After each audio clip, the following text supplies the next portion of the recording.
예,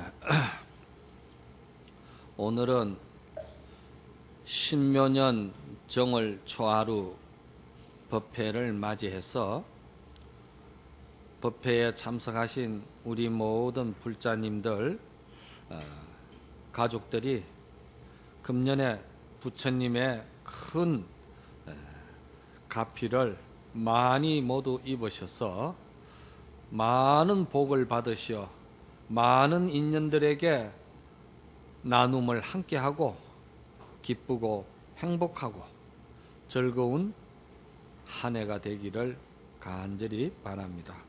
모두 새해 복 많이 받으십시오. 오늘은 건강경 제18분입니다. 일체동간분이라 이렇게 되어 있습니다.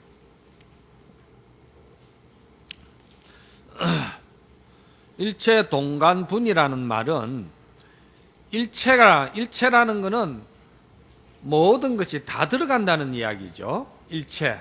그러니까 생명 있는 거나 생명 없는 거나 유정무정이 다 들어갔을 때 그를 일체라고 그러는 것이죠.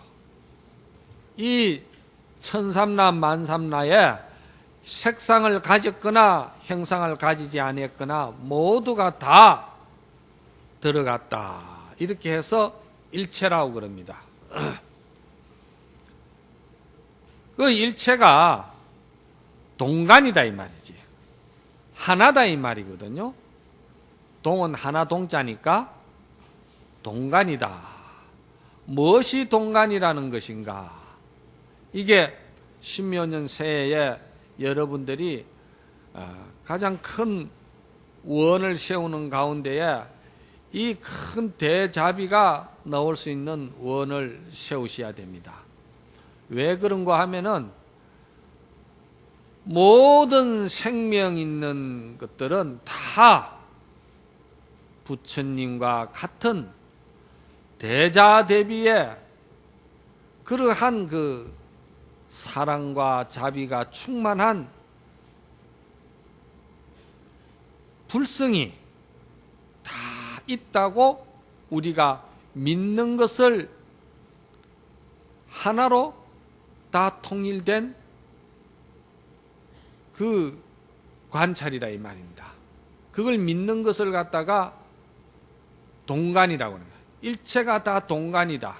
일체가 모두가 다 부처님과 같은 그런 자비스러운 착한 성품이 우리 중생 안에 충만되어 있다는 거예요.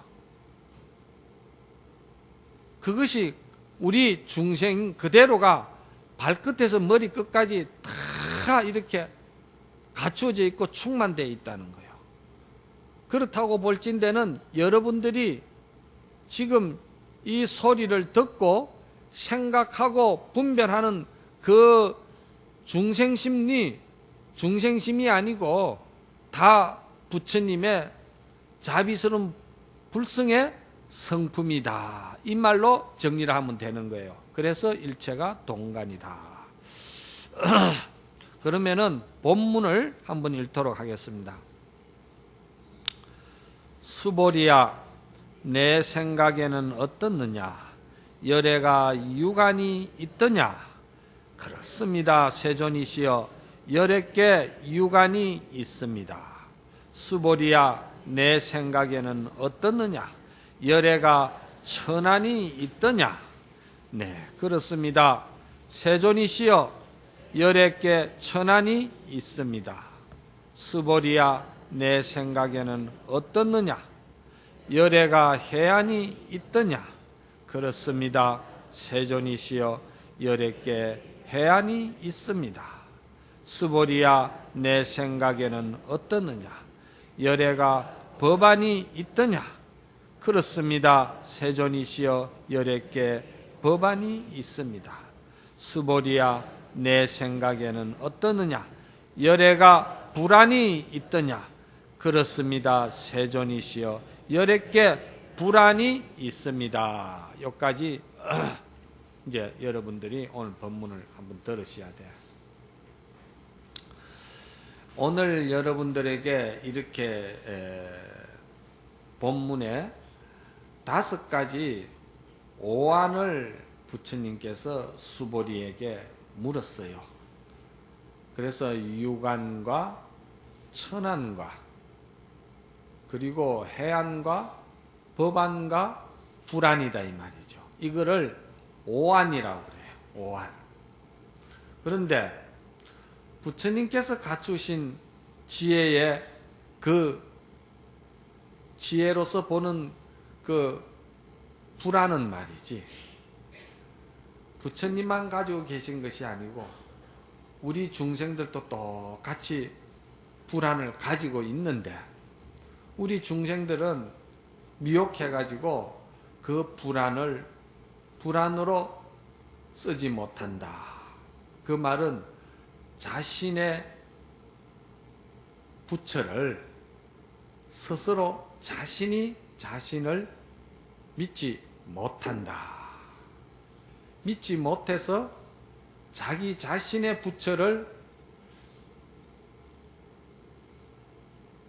꼴이 말이 아닌 중생꼴로 스스로 만들었다.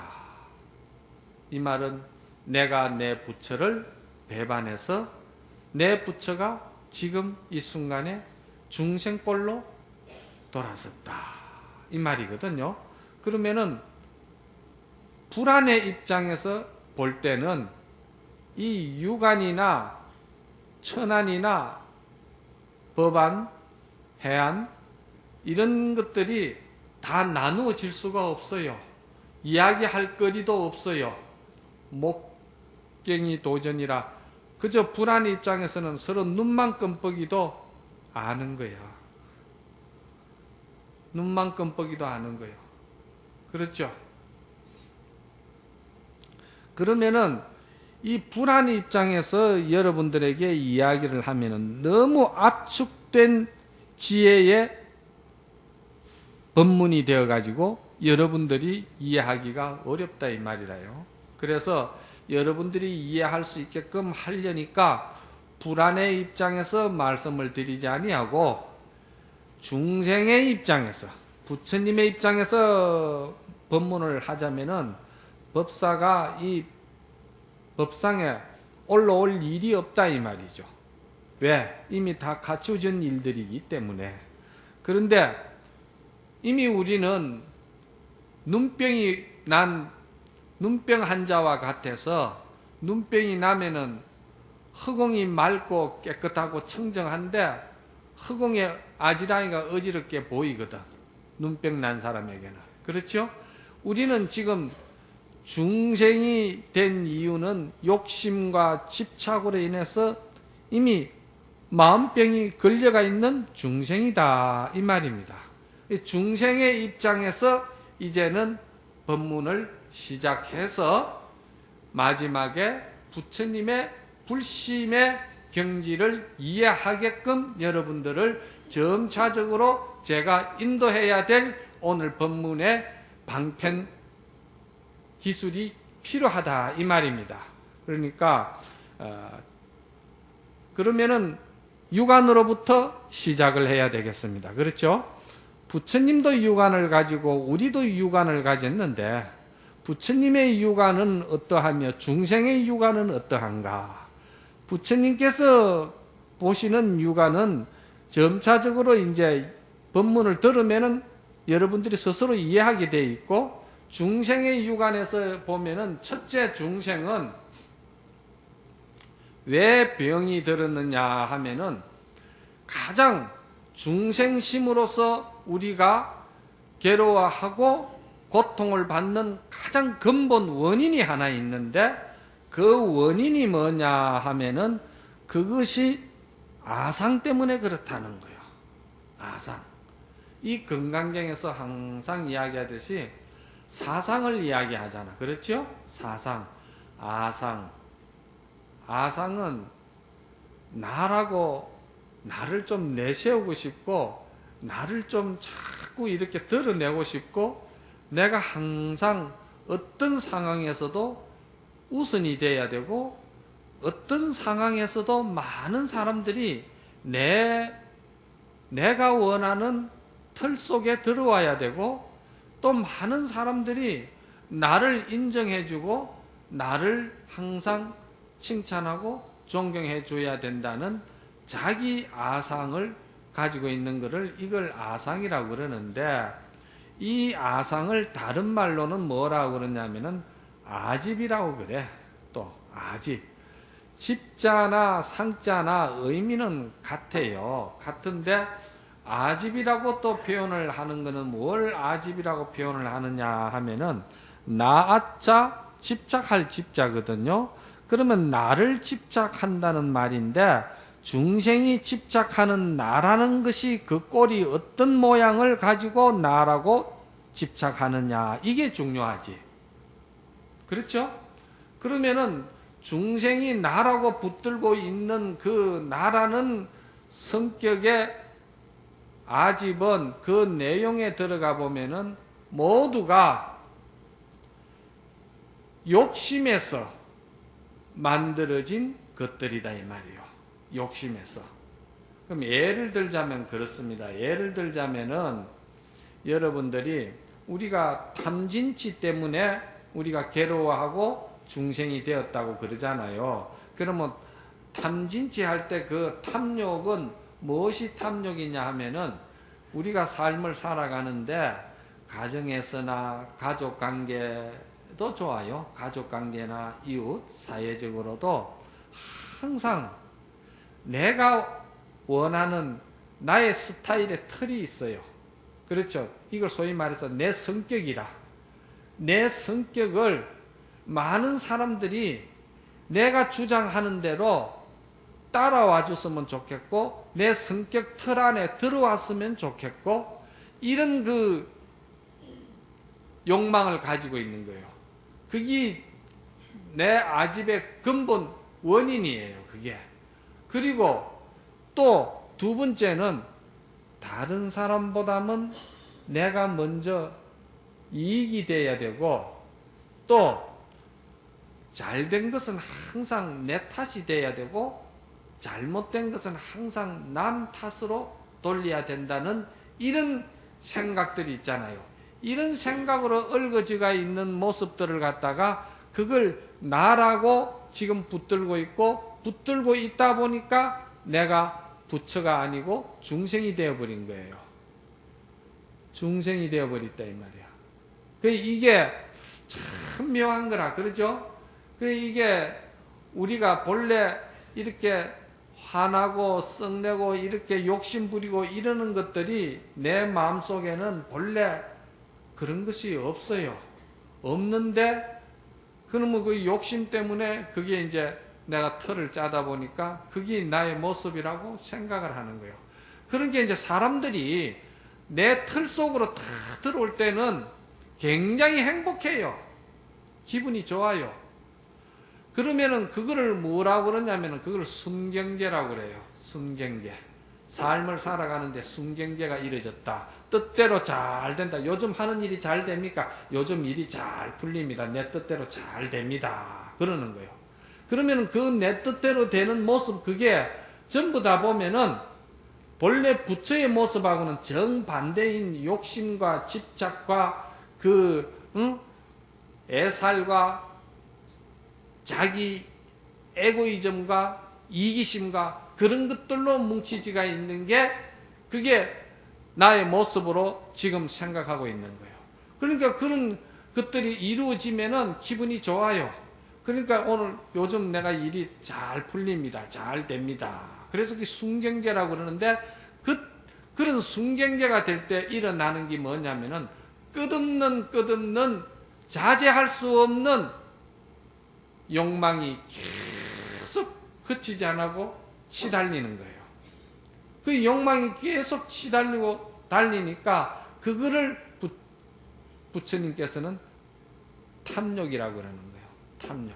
그러니까 그 탐욕은 마치 자동차가 소위 말해서 브레이크 없이 달리듯이 중생심에서 입장에서 볼 때는 그 탐욕은 끝이 없어요. 끝이 없습니다. 마치 도둑놈이 도둑질 할 때 도둑질이 잘 되면은 절대 그 도둑놈은 도둑질 그만두질 않아요. 언제 그만두느냐? 탁 잡혀가지고 끌려 들어갈 때 그때 그만두거든. 중생도 그 욕망이 끝이 없기 때문에 어느 끝까지 가다가 어느 날 몸도 망가지고 정신도 혼란스러워지고 망신을 하고 괴로운 고통을 당할 때 그때 비로소 이 탐욕이 나를 이렇게 만들었구나. 내가 이 탐욕에게 쏘갔구나. 이 생각이 드는 거예요. 그걸 탐이라고 그러고, 그리고 이제 순경계만 있느냐, 역경계도 있거든. 내가 원하는 생각대로 성격대로 상대가 따라와주지 않을 때가 있거든요. 가족들끼리라도 의견이 달라지고 내가 말하는 어떤 생각대로 모두가 따라와주지 아니하고 이제 다른 의견을 낼 때는 그때는 생명세계가 익혀온 다 업이 다르고 정서가 다르니까 그렇게도 생각할 수 있겠구나 하는, 좀 이렇게 이성적으로 판단하는 게 아니고 완전히 말이지, 뭐 때문에 너는 내 의견을 따르지 아니하느냐, 내 생각이 분명히 맞는데 왜 그러냐. 그러니까 그게 이제 역경계가 되는 거예요. 그럴 때 일어나는 게 뭐냐 하면은 성이 나기 시작하는 거예요. 화가 나기 시작하는 거예요. 이거를 갖다가 한문으로는 성낼 진짜라 해가지고 탐진, 진심이 일어난다는 거예요. 역경계를 부딪혀 봐야 그 사람의 진심을 알 수가 있다는 거예요. 역경계 부딪혀보고 어려운 경계에 부딪혀봐야 그 사람의 성격을 안다 이 말이지. 화를 낸다 이 말이죠. 우리가 서로 시지송백조라는 논어에 그런 말이 있는데, 이렇게 삼동설안에 눈이 오고 추워봐야 소나무, 잣나무의 그 푸른 절개를 알 수가 있고, 모든 것은 다 그 죽어 변해 없어지는 것을 우리가 알 수 있듯이 사람의 마음은 역경계에 부딪혀봐야 안다는 거예요. 그래서 화가 난다고 진심이라고 그러고, 그래서 순경계를 부딪히나 역경계에 부딪히나 이것을 본래 우리 모습이 아니고 이것이 내가 미혹되고 어리석어 가지고 내가 이런 그런 그 마음을 괴롭히는 내 중생꼴이 되었다 하는 것을 이해 못하고 알지 못하는 것을 뭐라고 그러냐면은 그걸 어리석음이라고 그런다. 그래서 탐진치라고 이야기를 그렇게 정리하는 거예요. 그래서 모든 것은 이 사상이라면은 아상, 인상, 중생상, 수자상을 말하는데, 나머지 삼상은 다 이 근본인 아집에서부터 이루어져 버렸다 이 말이에요. 그래서 아집을 끊으면은 나머지 삼상이 다 없어지는 거예요. 그러면 아집은 항상 내 자신이 내가 그런 욕망과 에고이즘과 그런 큰 슈퍼의 그 에고, 큰 에고가 들어가 있는 이거를 나라고 항상 집착하고 있기 때문에 무아의 세계를 내가 이해를 못해요. 부처님이 말씀하신 무아의 세계는 이해를 못한다는 것이지. 무아의 세계를 이해를 하면은 이 아상, 인상, 중생, 수자상은 한순간에 없어지는 거예요.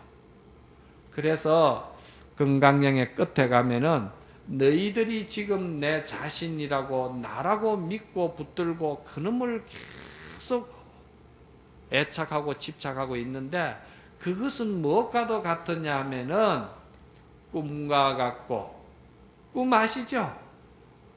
꿈에서 여러분들이 정성 판사를 한다 하더라도 그건 실체가 아니에요. 그건 허구고 험악한 거예요. 그리고 꿈과 같고, 그 다음에 뭡니까? 아지랑이와 같다고 그랬잖아요. 허공의 아지랑이 믿을 수가 없잖아요. 그리고 또 뭐라고 그랬죠? 이슬과 같다고 그랬잖아. 이게 금강경의 6가지 비유라고, 육류라고 그래요. 그러면 이슬과 같은 거는 뭐냐면, 이슬이 그렇게 영롱하게 맑은 것 같아도 돌아서서 잠깐 보면은 이슬은 햇빛 나면 없어져 버리는 거예요. 그 햇빛 난다는 말은 내 참 진성, 참 성품, 착한 불성의 지혜가 나오면은 그런 탐진치의 거짓된 나의 주인공은 없어져 버리는 거예요. 없어지는 게 아니라 그게 참 성품으로 전환돼 버린 거예요. 바뀌어 버린 거죠. 그거를 갖다가 성품을 본다고 그래가지고 견성이라고 그러는 거예요.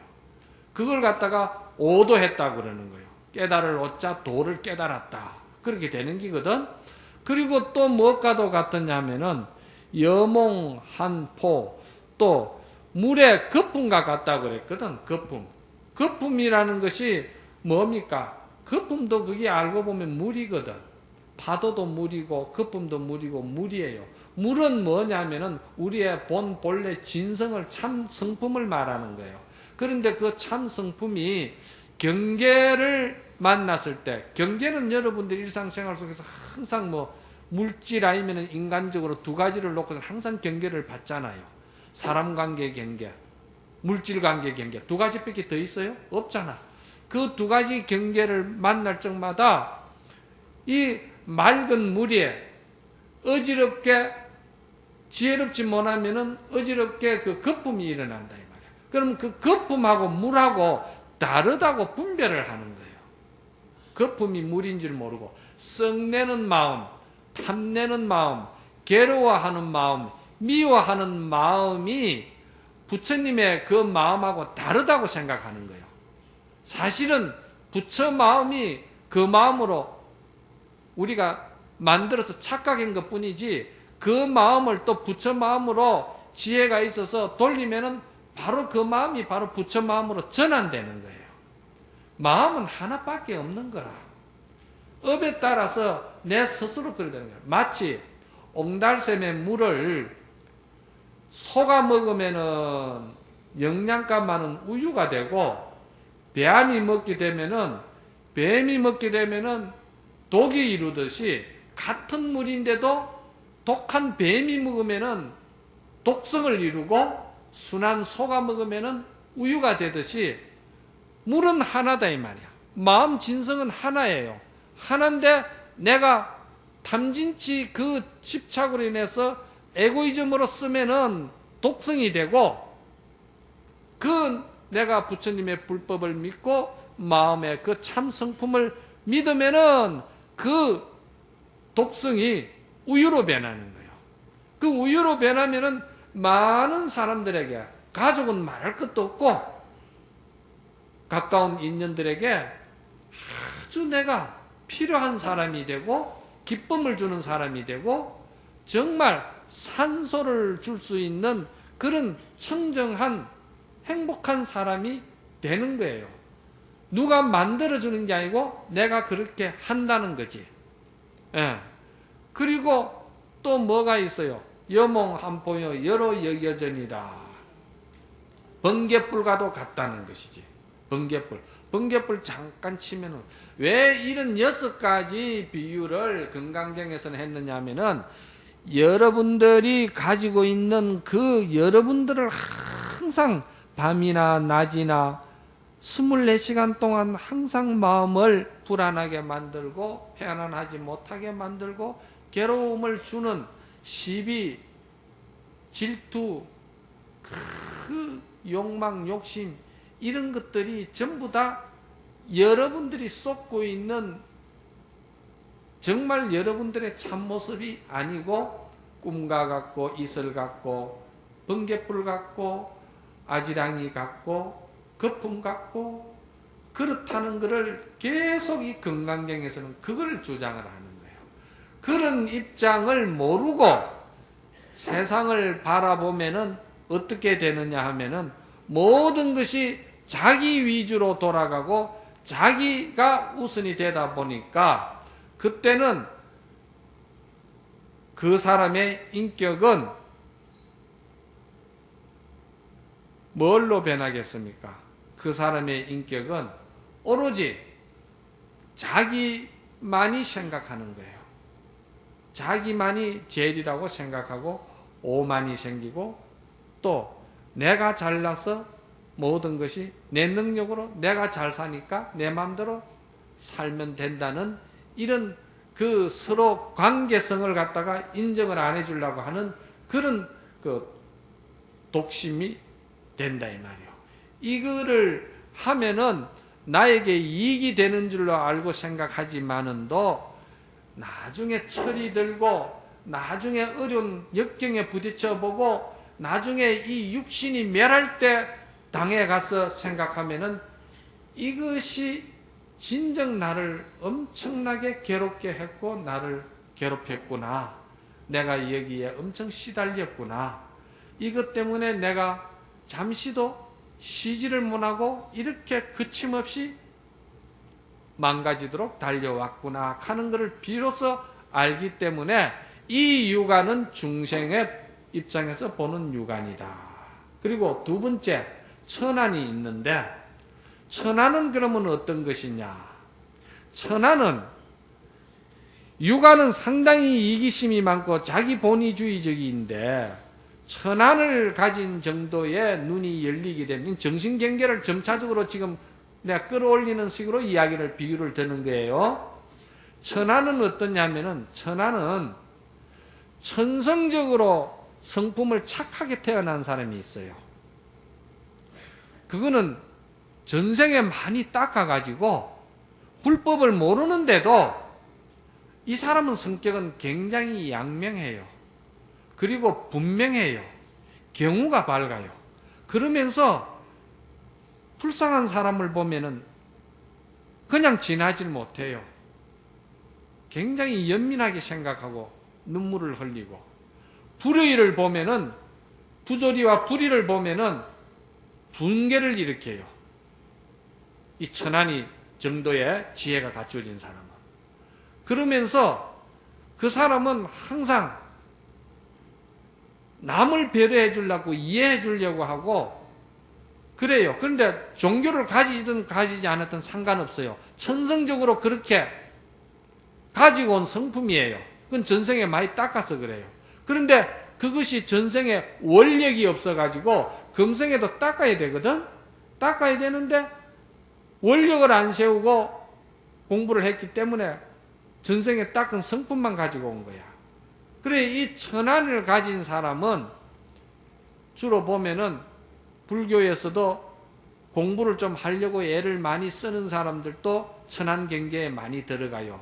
전생에 닦지 않아도 금생에 내가 육안 입장에서 이기주의 입장에서 살더라도 우연히 불법을 만나가지고 부처님의 대성경전의 법문을 듣고 자기 마음을 순화시키고 정화시키면서 부질없는 내 중생심을 내가 이제는 틀어야 되겠구나. 내 본래 마음의 고향인 본성으로 내 모습을 돌려놔야 되겠구나. 그래서 공부를 많이 하는 사람들이 있거든요.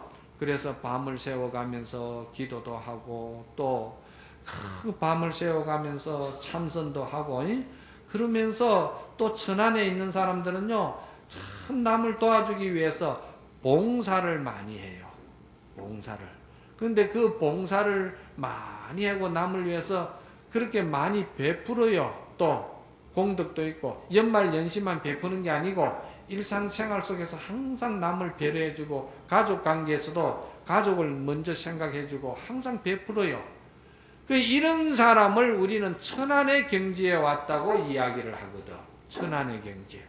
그런데 이 천안의 경지에 온 사람들이 결정적인 문제가 뭐가 있느냐 하면은 이 천안의 경지에 와도 아직 나라는 아집성을 버리지를 못하고 있는 거예요. 그런 착한 일을 하고 그런 좋은 일을 하고 남을 배려하고 남을 불쌍히 여기고 불의를 보면은 붕괴하고 이렇게 하면서도 이 사람은 결정적인 순간에 누가 나를 갖다가 괴롭힌다든지 누가 나에게 의견을 달리했다든지 누가 나를 상당히 비방한다든지 이렇게 하게 되면은 이 사람은 말이죠. 마지막에 가서는 그 사람을 미워할 수밖에 없는 그런 상황이 되는 거예요. 주지스님, 나가봐.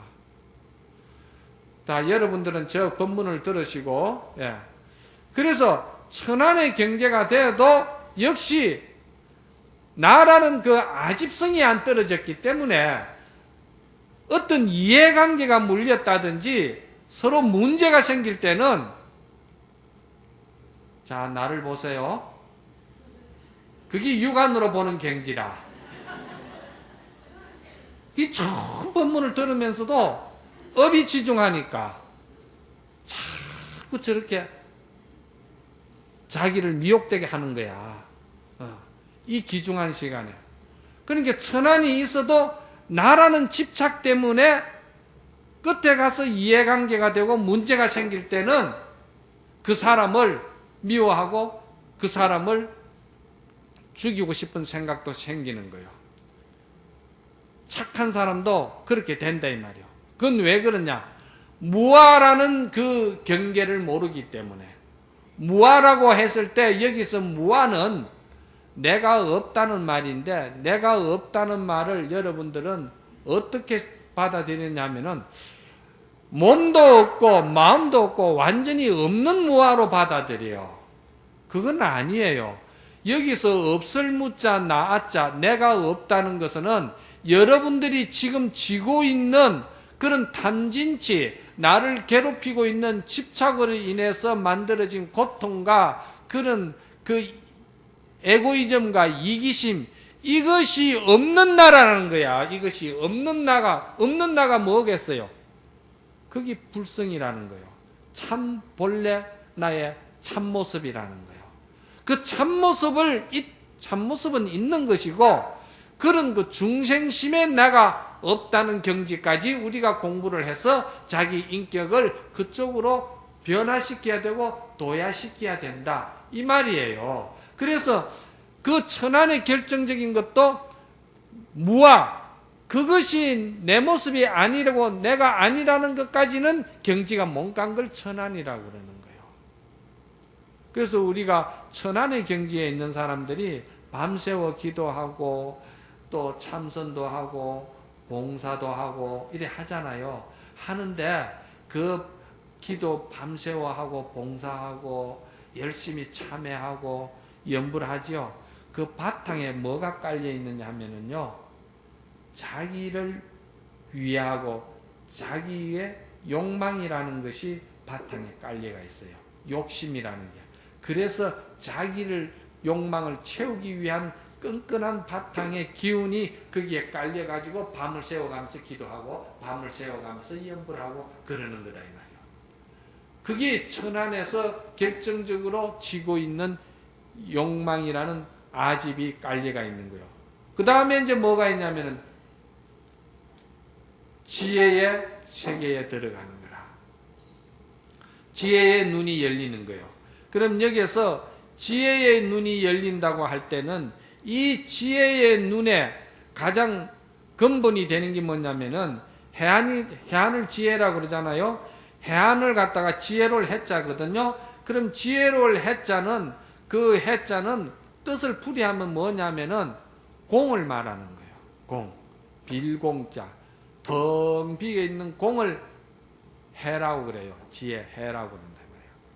그러면은 이 텅 빈 게 뭐 왜 텅 비었겠느냐 이걸 아는 것을 갖다가 해안이 열렸다고 그러는 거예요. 그러면 어째서 텅 비었느냐? 내가 지금 몸뚱이도 있고 내 마음도 있는데, 몸도 있고 마음도 있는데 뭐가 텅 비었느냐 이 말이야. 텅 비일 게 뭐가 있느냐 이 말이야. 그런데 해안이 열리면은 부처님의 법을 이해하게 되는데, 무슨 법을 이해를 하느냐 하면은 제일 먼저 갖춰야 될 법이 연기법을 이야기하게 되는 거예요. 연기법. 이 연기법이라고 하면 여러분들이 또 좀 어렵게 생각이 되는데, 이거는 쉽게 말해서 인연법을 말하는 거예요. 인연법. 그러면은 인연이라는 것은 뭘 말하겠습니까? 인연이라는 것은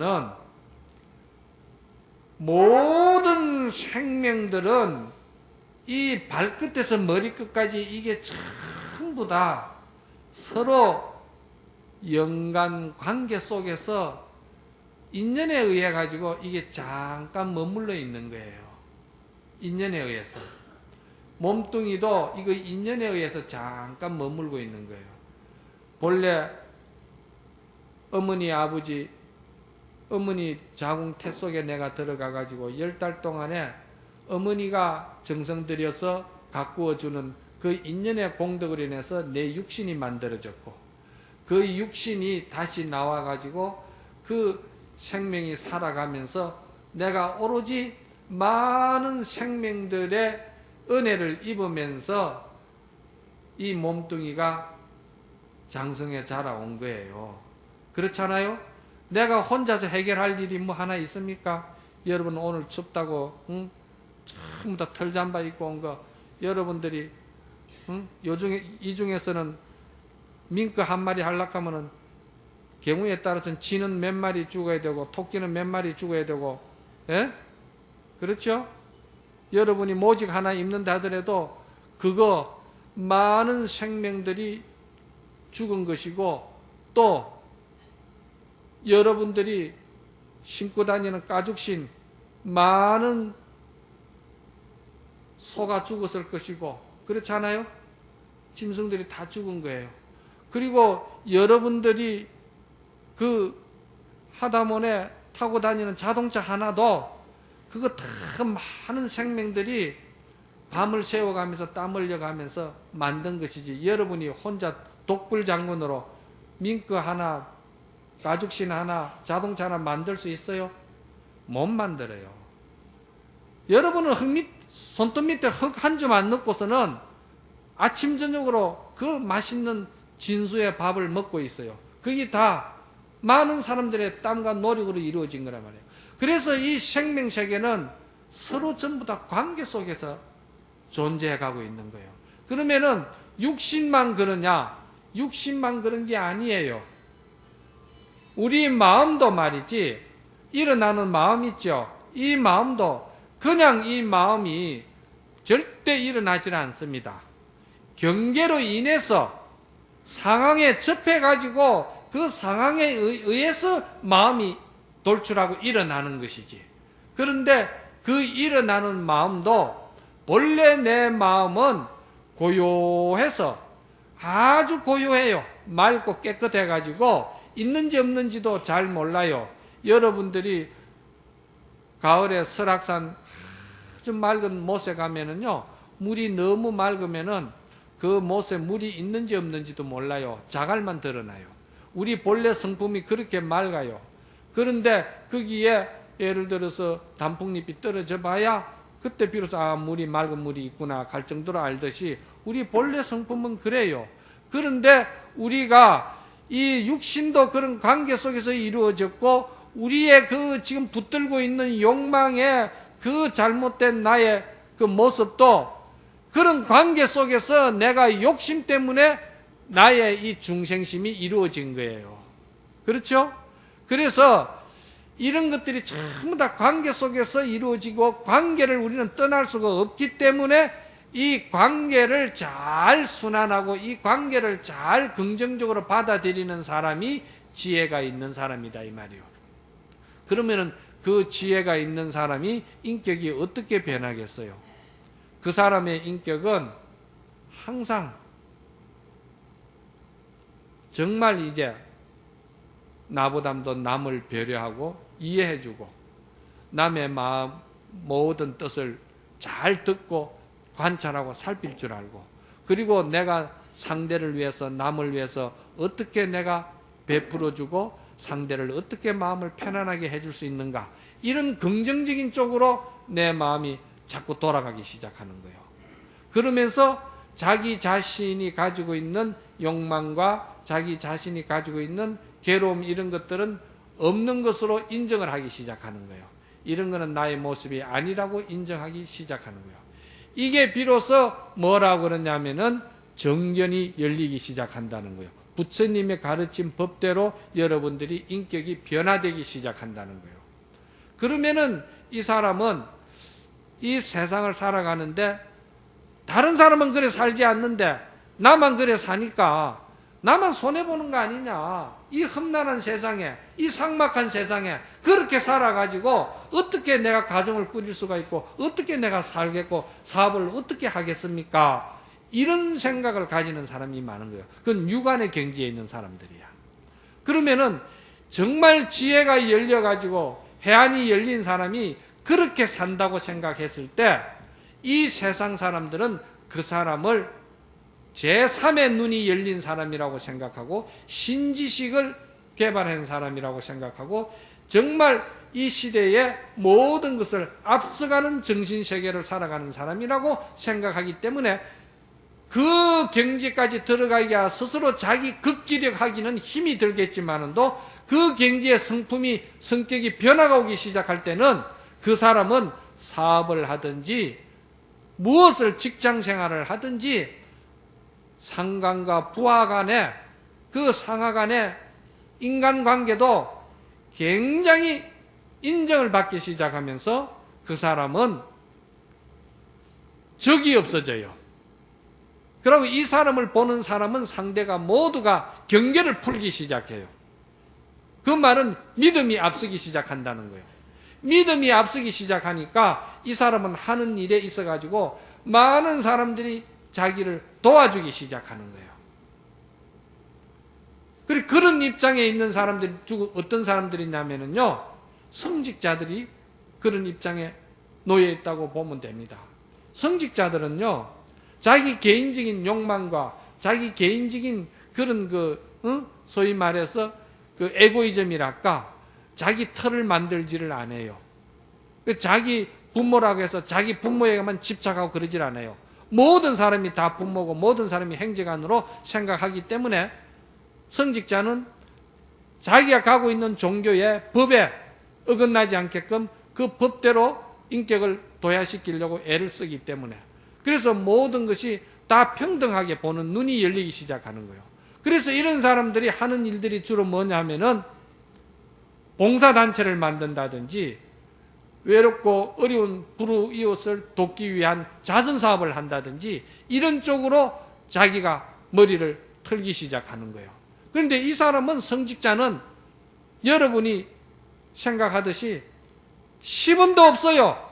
재산이 없다 이 말이에요.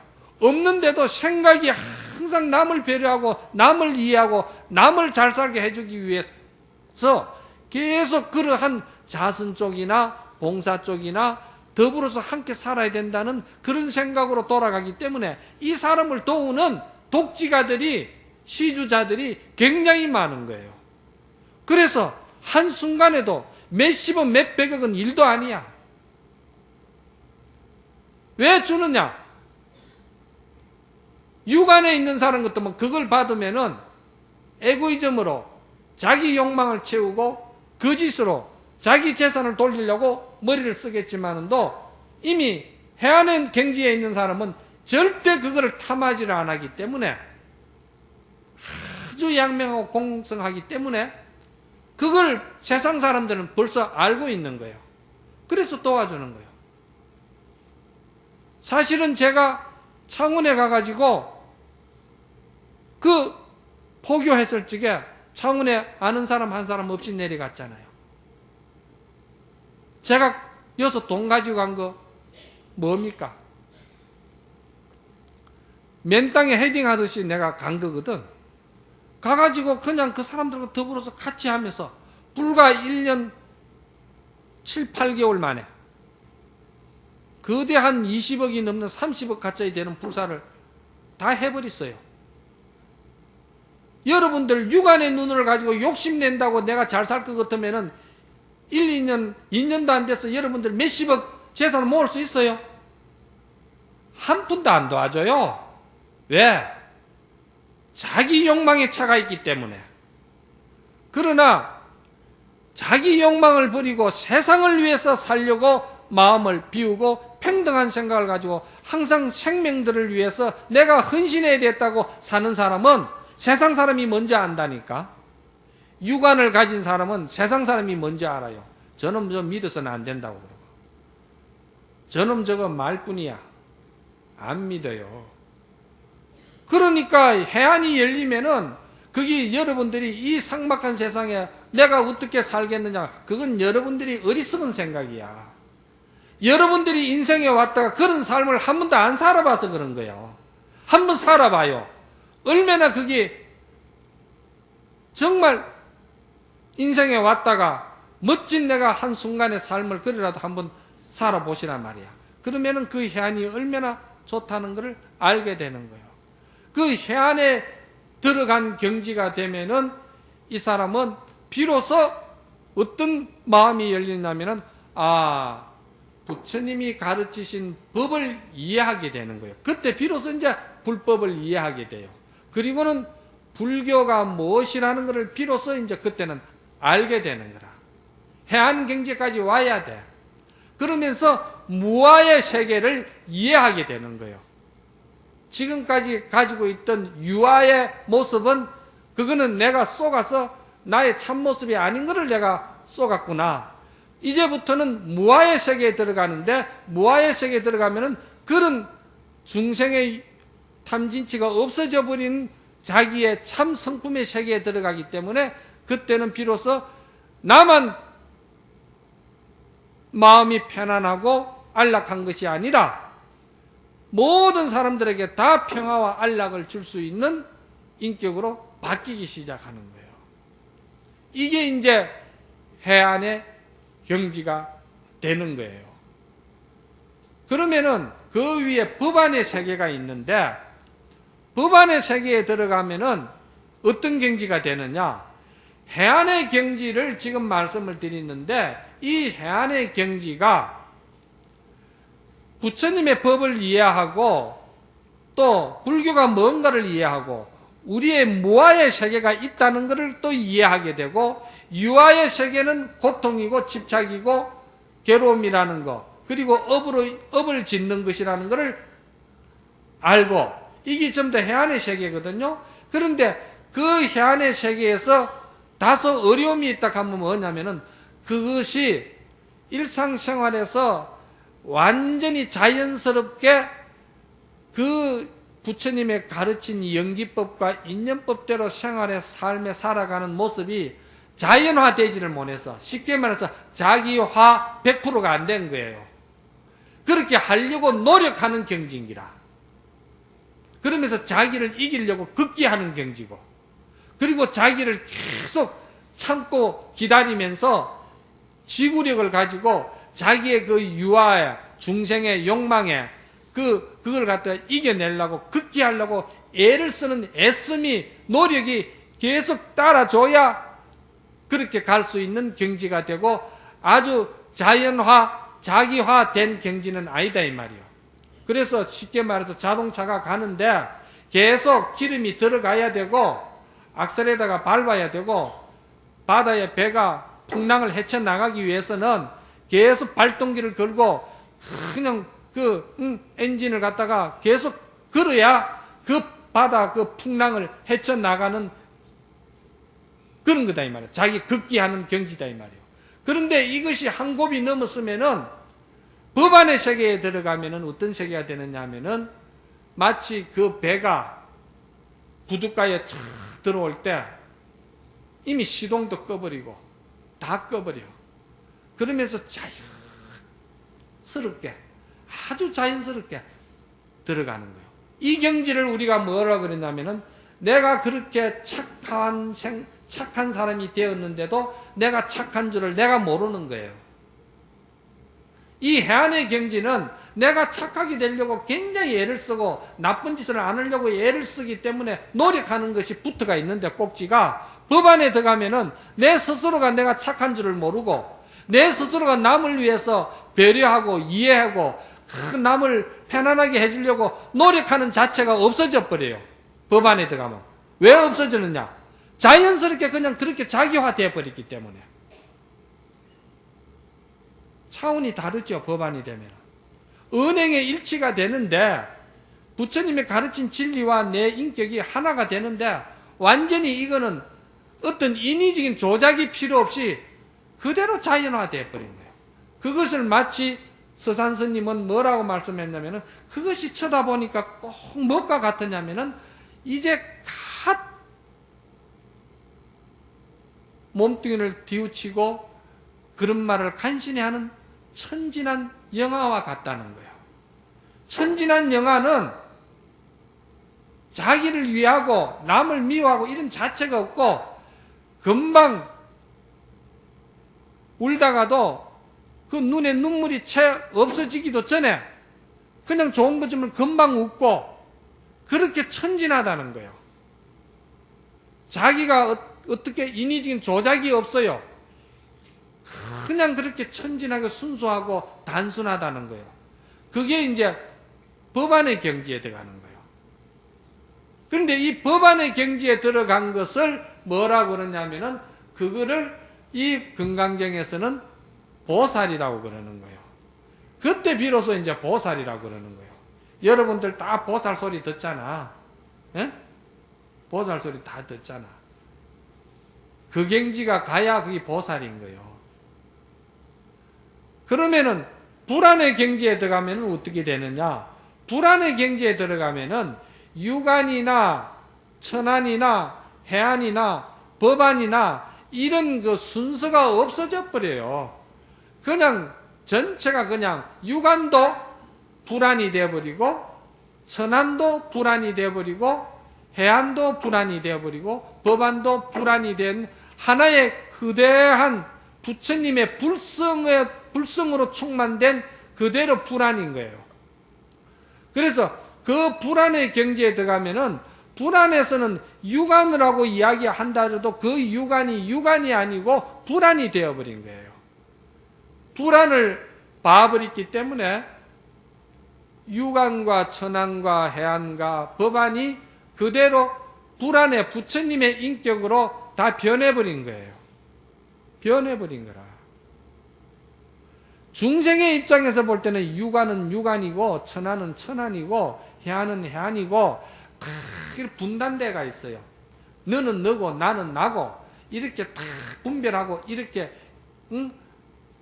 자기 마음을 닦아가는 단계가 있고 차제가 있고 변화되어가는 인격에 그 변화를 자기가 노력하는 것이 있고 이렇게 순서가 되어 있잖아요. 불안이 딱 된 세계에 들어가면은 그런 게 없어져 버려. 오로지 그냥 부처님의 자비 성품 그 자체뿐인 거예요. 그래서 거기는 완전한 완성된 무아의 세계에서 일상생활을 삶을 하는 거예요. 그런데 그거를 금생에 여러분들이 부처님 불교를 믿었으니까 해야 된다고 그러는 거예요. 이 금강경에서는 그걸 말하고 있는 거예요. 이 여러분들이 이런 법문을 들으면은 아이고 스님 말씀은 참 고마운데 다 부질없는 소리요. 내 그 소리 듣고 그렇게 산다는 사람이 그게 쉽겠습니까? 스님 입만 아프지 그게 쉬운 일이 아니요. 속으로 지금 그 소리 하고 있는 사람이 많아요.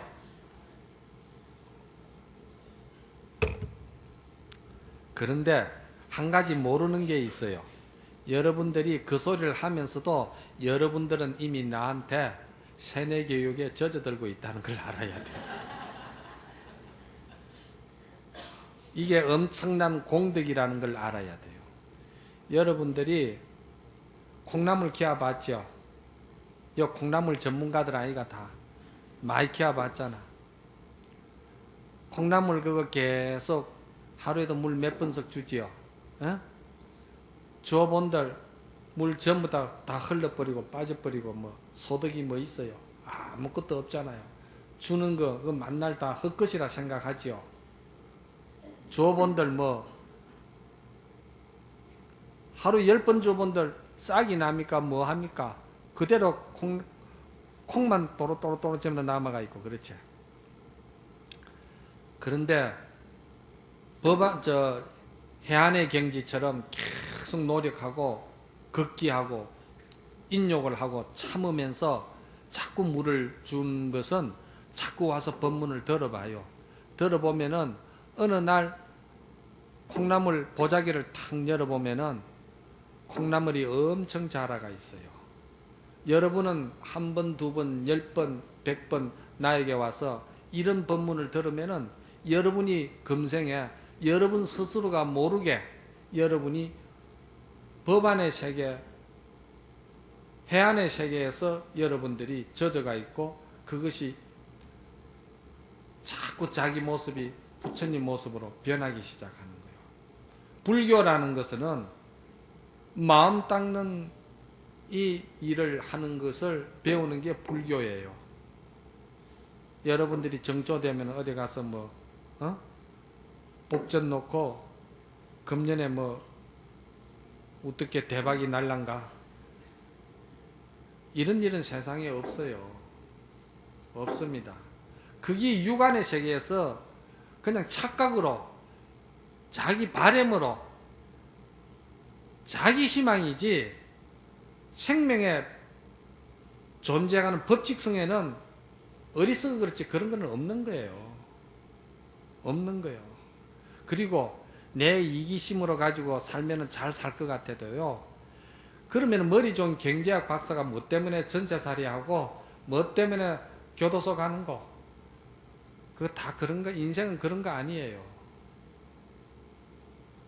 내가 행복한 것도, 내가 불행한 것도 어떤 물질이 나를 불행하게 만들고 어떤 상황 조건이 나를 행복하게 만들고, 이렇다고 여러분들은 육안의 세계에서 생각하겠지만은도 이미 해안의 세계에 들어가면은 어떤 상황과 조건과 어떤 물질과 무엇이 나를 갖다가 불행하게 만든다고 생각하는 것은 육안이지만은 해안의 세계에서는 절대 그렇지 않아요. 무엇이 온다 하더라도 그것을 행복하게 생각하느냐 불행하게 생각하느냐, 괴로움이냐 즐거움이냐 판단하고 내가 누리는 것은 내 판단에 달려있고 내 마음에 달려가 있는 거예요. 그거를 뭐라고 하냐면 해안이라고 그러는 거예요. 내한테 있다 이 말이야. 그래서 부처님이 길을 가다가 점심때가 됐는데 배가 고파서 바라보니까 농부들이 마침 들에서 나락을 비다가 점심을 먹어. 그래 부처님도 그 점심 한 끼 때우려고 가서 밥을 빌었어요. 같이 함께 점심을 먹었으면 좋겠다고. 내가 배가 고파서 같이 이렇게 때가 됐으니 한 끼 먹자고. 그러니까 사람들이 기뻐하면서 밥을 주는데 그때 한 젊은 처사가 일어나가지고 하는 말이, 고다마 실달다요. 고다마 실달다는 부처님의 태자 때 이름입니다. 고다마 실달다요. 당신은 내가 볼 때 항상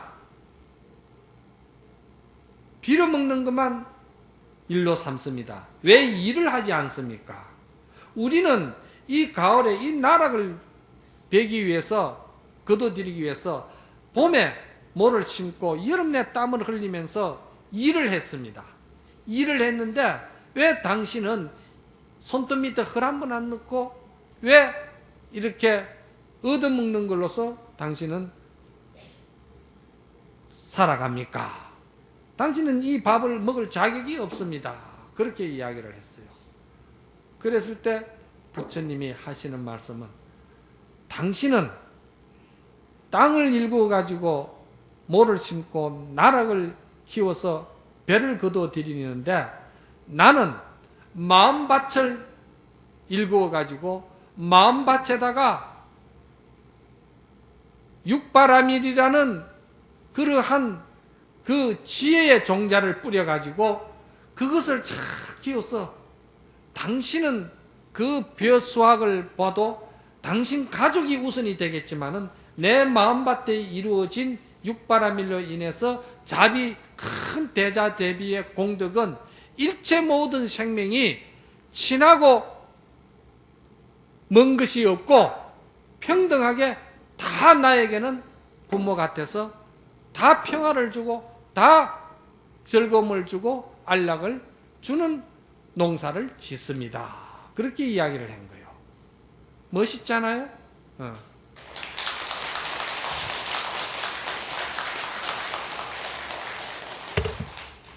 여러분들이 사회생활 하는데 사회에서 물질적인 어려움에 이해를 못하는 건 아니에요. 스님이 이해를 합니다. 하는데 그 물질적인 어려움 속에서도 그 물질에 너무 여러분들이 각박하게 매여가지고 여러분 스스로가 여러분을 괴롭게 만들지 말고 이런 법문을 통해서 여러분들이 마음의 여유를 가지면서 그래도 여러분들이 이미 살아가는 이 인생에 가장 가깝게 가족을 위해서라도 여러분이 서로 배려하고 이해해주고 항상 상대를 자유롭게 해주고 상대를 항상 편안하게 해주는 것이 뭔가를 고심하고 그리고는 이웃에게도 뭔가 내가 내 욕심만 차리지 말고 제일 높은 데 살고 싶어 하면서도 눈 오면은 눈 한 번 안 치는 인간도 있어요. 사는 거는 제일 높은 데 살고 싶어 하고 내 주변에 지금 짝이 있어요. 눈 오면은 눈 한 번 안 쳐요. 마른 자리만 톡톡 두드리고 다녀요. 그러면서도 잘 산다고 생각하고 있어요. 우리가 육안의 세계에서 놀면은 그렇다는 거예요. 그래서 항상 여러분들이 그런 마음으로 좀 건강경을 보면은 많은 도움이 될 겁니다. 오늘 법문 여기서 마치도록 하겠습니다. 성불하십시다.